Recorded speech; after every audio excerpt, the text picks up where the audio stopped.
All right, Larry Krueger here from the Pig and a Pickle Krug Show with a little 49er free agent video. All right. And of course, check out Pig and a Pickle. Awesome spot.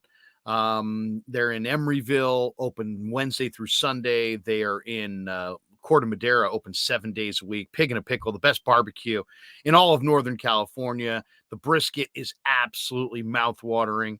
The brisket chili is magical. And, I had a pulled pork sandwich there a few weeks ago that absolutely was phenomenal. Go to Pig and a Pickle. Tell Damon and Mary that Larry Krueger sent you and the Krug Show sent you. All right, let's talk a little 49ers. Free agency is rolling, and it's rolling fast.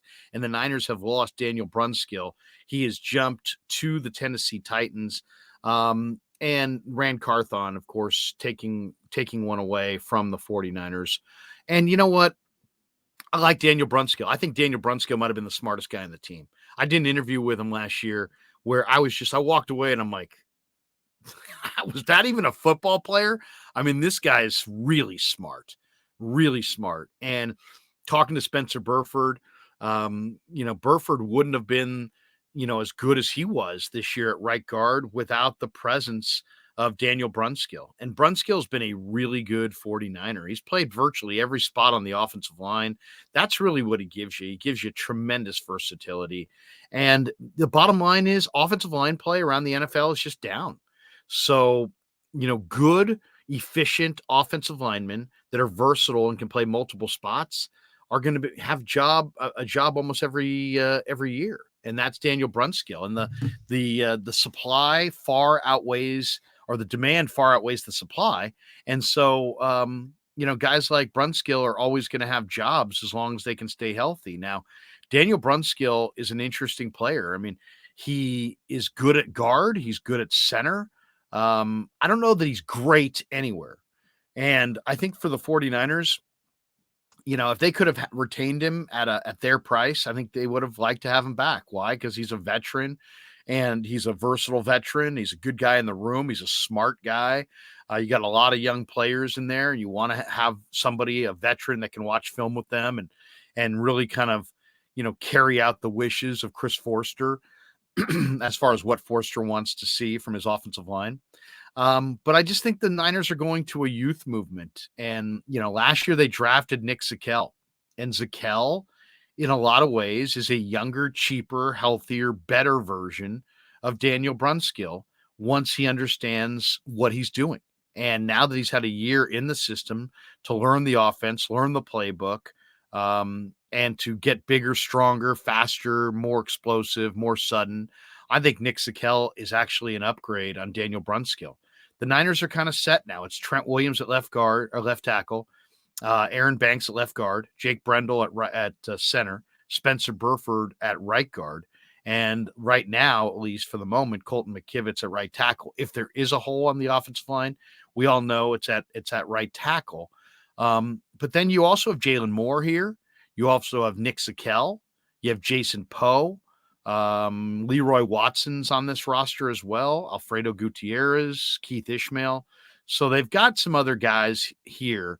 I just think that when you look at it, the lack of quality offensive linemen around the NFL led to this move. There's just not enough. And a guy like Rand Carthon has had an up close look at the value of Brunskill, and he knows, whether he's your starter or your backup, he literally could be plugged in at almost any spot on the offensive line in the middle of a game, and he's serviceable and he can make it work. And if you got to go with him for 4 or 5 games, you can do so and get by. The Niners got to the NFC Championship game with Brunskill as the starter at right guard.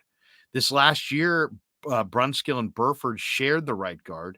I actually expect Burford to share that right guard with Nick Zakelj. Now, Zakelj, I think, is a better version of Brunskill. He's bigger, he's stronger, gives you a little bit more pop in the run game. He's not the technician, of course, that Brunskill is, but he's going to be cheaper and probably healthier. And I think Zakelj is a real nice replacement for Brunskill. So I wasn't shocked at all that Mike McGlinchey left. I thought I predicted it. I'm not shocked at all that that Brunskill left. To me, it wasn't going to be Brendel and Brunskill. It was a Brendel or Brunskill. And once the Niners retained Jake Brendel, it was pretty much clear that Brunskill was going to move on. So I don't expect the 49ers to do anything more on the interior of the offensive line necessarily in free agency. They could. I love Nick Allegretti from Kansas City. I think he'd be a great 49er.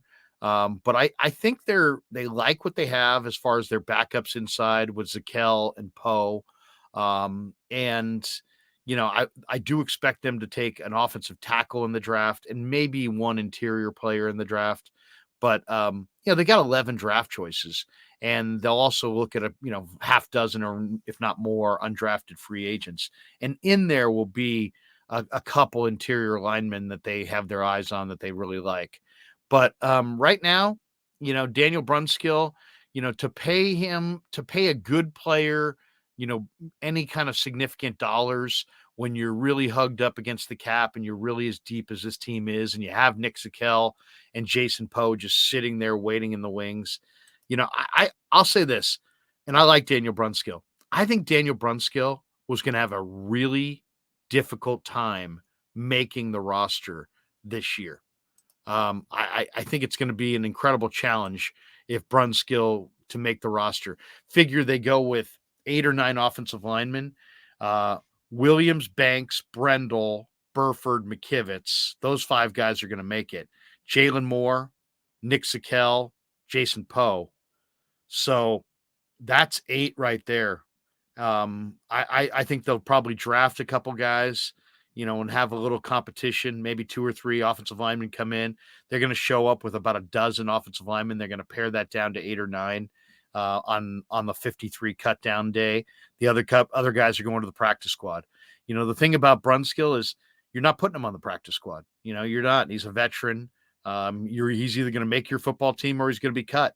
So it doesn't bother me that they let him go in free agency, because I think there was a high likelihood that Daniel Brunskill would have been cut at the final 53 just because of the overall depth and youth and the financial implications of young guys versus veterans as well.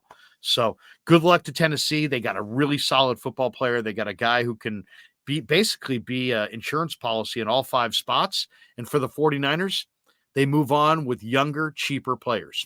I hope you enjoyed the Daniel Brunskill video. Make sure you check out Pig and a Pickle in Corte Madera and Emeryville, the best barbecue in Northern California. And we'll have Niner coverage. Hit like and subscribe to the Krueger Show, as we'll have Niner coverage all year long right here on YouTube.